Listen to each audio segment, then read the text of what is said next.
Home guards, देश के रक्षक। नमस्कार दोस्तों, आज हम बात करेंगे होम गार्ड्स की। आपने इन्हें कई बार देखा होगा। ये वो जांबाज लोग हैं जो खाकी वर्दी में पुलिस के साथ कंधे से कंधा मिलाकर हमारी रक्षा करते हैं। ये देश के हर राज्य में होते हैं और आपदाओं से लेकर त्योहारों तक हर जगह अपनी सेवाएं देते हैं। लेकिन क्या आप जानते हैं कि ये होम गार्ड्स कौन होते हैं और इनका काम क्या होता है? ये पुलिस की तरह सरकारी नौकरी में नहीं होते, बल्कि अपनी मर्जी से देश की सेवा के लिए आगे आते हैं। ये हमारे समाज का बहुत बड़ा हिस्सा है और इनका काम बहुत महत्वपूर्ण है। आइए आज हम होम गार्ड्स के बारे में थोड़ा और जानते हैं। होम गार्ड्स की शुरुआत दूसरे विश्व युद्ध के समय हुई थी। उस समय अंग्रेजों के पास अपनी फौज कम पड़ रही थी। तब बॉम्बे प्रांत में 6 दिसंबर 1946 को होम गार्ड्स बनाए गए। आजादी के बाद होम गार्ड्स के संगठन को और मजबूत बनाया गया। आज यह संगठन हर राज्य में काम कर रहा है और लाखों लोग इससे जुड़े हुए हैं। होम गार्ड्स के 3 प्रकार होते हैं: शहर के होम गार्ड्स, गांव के होम गार्ड्स और कारखानों के होम गार्ड्स। इन्हें शहरों, गांवों और कारखानों में सुरक्षा बढ़ाने के लिए तैनात किया जाता है। बिहार में होम गार्ड्स का काम बहुत महत्वपूर्ण है। चाहे चुनाव हो, त्योहार हो या फिर कोई मुसीबत, होम गार्ड्स हमेशा बिहार पुलिस के साथ मिलकर काम करते हैं। ये ट्रैफिक कंट्रोल करने, भीड़ संभालने, अपराध रोकने और मुसीबत के समय मदद करने जैसे कामों में बहुत महत्वपूर्ण भूमिका निभाते हैं।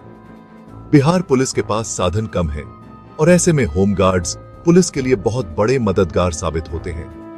होम गार्ड्स को पुलिस की तरह बंदूक चलाने की ट्रेनिंग दी जाती है। उन्हें जख्मों का इलाज करना, आग बुझाना और मुसीबत में लोगों की मदद करना भी सिखाया जाता है। कुछ दिन पहले आपने देखा होगा कि बिहार के होम गार्ड्स ने अपनी मांगों को लेकर विरोध प्रदर्शन किया। उनकी मांगें सही हैं। वे अपने काम के बदले में अच्छे पैसे, भत्ते और सुविधाओं की मांग कर रहे हैं। होम गार्ड्स अपनी जान जोखिम में डालकर हमारी रक्षा करते हैं। यह हमारा फर्ज है कि हम उनके काम को समझें और उनकी मांगों पर ध्यान दें। दोस्तों, होम गार्ड्स हमारे समाज का एक अहम हिस्सा हैं। ये हमारी सुरक्षा और भलाई के लिए दिन रात मेहनत करते हैं। हमें होम गार्ड्स के काम को कभी नहीं भूलना चाहिए। उनकी सुरक्षा और सुविधाओं का ध्यान रखना हमारी जिम्मेदारी है। उम्मीद है कि सरकार उनकी मांगों पर जल्दी से जल्दी ध्यान देगी। धन्यवाद। होम गार्ड बैठ गए धरना स्थल पे। जयप्रकाश जी बोलिए ना। मजबूरी यही है, ये हम लोगों को 17 में जो भत्ता बढ़ा, सुप्रीम कोर्ट और हाई कोर्ट के आदेशानुसार 17 में जो भत्ता बढ़ा, आज तक 1 रुपया नहीं बढ़ा। सभी कर्मचारी, पुलिसकर्मी हो या राज्यकर्मी, सभी को जो है सो मिला महंगाई भत्ता, हम लोगों को नहीं मिला। इसीलिए हम लोग 19 से लेकर 23 तक काला बिल्ला लगाए हैं और 1 दिवसीय धरना जो पूरा बिहार में ही चल रहा है। और हम लोगों को महंगाई भत्ता बढ़े, धरना दे रहे हैं यहाँ जी, पे। 1 दिवसीय धरना है। 2017 में कोर्ट का आदेश आया, 18 से चालू होने की बात थी। तमाम चीज को लेकर के है। जी जी। अभी कुछ दिनों पहले ऐसी कुछ मांगों को लेकर के झारखंड में जी। पुलिस बल से टकराई। मुख्यमंत्री आवास का जब घेराव कर रहे थे, जी। आप लोग यहाँ धरना पे दे रहे हैं। जी। 1 दिवसीय है। जी। कभी पटना में अगर धरना दीजिएगा जी। तो क्या स्थिति होगी, जरा बताइए। अगर स्थिति होगा, अगर सरकार उन लोगों को बोलेगा जो हम लोगों पर लाठी चलाने के लिए, तो हम लोग भी तो लाठी चलाएंगे, तो मजबूर हो जाएंगे। कारण उनका सरकार का अगर उनको आदेश होगा जो हम लोगों पर लाठी चलाने के लिए, तो हम लोग भी मजबूर हो जाएंगे। हम लोग भी उसी तरह करना होगा। कोई अल्टीमेटम दे रहे इस धरना के जरिए सरकार को आप?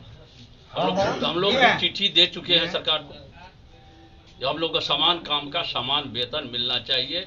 सुप्रीम कोर्ट, हाई कोर्ट का हम लोग को फैसला हुआ, जिसका सरकार उल्लंघन कर रहे हैं। क्या नाम है सर अपना? विजय कुमार झा।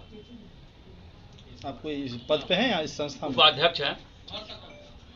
वो बोलना ही है विजय जी। 1.5 लाख रुपया था, उसको 5 लाख रुपया किया जाए, वो 100 समय पेमेंट हो जाए।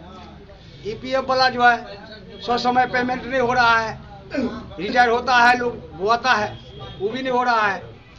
उसके बाद हम लोगों को कार्यालय आवंटित हो, उसके बाद अगला केंद्रीय समिति का जैसा निर्देश होगा, मांग नहीं मांगने पर आगे हम लोग फिर धरना प्रदर्शन करेंगे। आपने बोला ऑफिस हो, कार्यालय हो, क्या बिहार होमगार्ड का दरभंगा में कोई कार्यालय नहीं है? कार्यालय नहीं है, अपर स्वयं सेवी संघ के कार्यालय नहीं है। कहाँ बैठते हैं, कहाँ पे कुछ फैसला बैठते हैं हम लोग, लेते हैं वही कार्यालय में बैठते हैं, फील्ड में जाकर बैठ के अपना निर्णय लेते हैं। 2017 से ये पास हुआ है। हाँ, आप लोग का वेतन हाँ, बढ़ने का। हाँ, 18 से लागू हो गया था। सर्वोच्च न्यायालय हाँ। और हाई कोर्ट, ये दोनों न्यायालय हम लोगों को आदेश दे दिया। रुक कहाँ रही है? अब रुक रही है, सरकार के पास रुक रही है। यानी कोर्ट के आदेश की अवहेलना हो रही है। अवहेलना हो रही है। जो न्यूनतम वेतन दिया, पुलिस के समतुल्य न्यूनतम वेतन जो होता है वो दिया, लेकिन महंगाई भत्ता नहीं दे रहा है, महंगाई भत्ता नहीं सब दे रहा। सुविधा नहीं दे रहा है। माने बिहार पुलिस को जो सुविधा मिलती है वो सुविधा आप लोग चाह रहे हैं। सैलरी मिल रही है? सैलरी हमको लोग मिल रही है, न्यूनतम वेतन मिल रही है। न्यूनतम वेतन? न्यूनतम बिहार पुलिस का वेतन नहीं मिल रहा? वेतन नहीं मिल रहा है, वही उन्हीं का न्यूनतम वेतन, उन्हीं का सबसे वेतन नीचा। अच्छा। उन लोगों को महंगाई भत्ता और सारा भत्ता मिल रहा है, सारी फैसिलिटी मिल रही है। सारी फैसिलिटी मिल रहा है। आप हम लोगों को नहीं मिलता है, जबकि साले साले वर्दी उन लोगों को भी मिल रहा है। वर्दी भत्ता हम लोगों को 2 साल पर मिलता है वर्दी भत्ता। अच्छा, नया वर्दी के लिए? नया वर्दी जो होता है ऐसे। अच्छा, एक बात बताइए, कुछ महीनों पहले 2 पुलिस विभाग आपस में टकराई थी झारखंड में। क्या ऐसी नौबत यहाँ भी देखने को मिल रही है जिस तरीके से आप लोग धरने में? नहीं, सुनिए, हाँ हाँ वही होगा, वही होगा। पुलिस से हमको टकराना नहीं है। नहीं, पुलिस तो आप भी है ना? हाँ, तो पुलिस से हमको वही टकराना है। नौबत बोले ये पहले सुनिए, आप पहले हमको बोले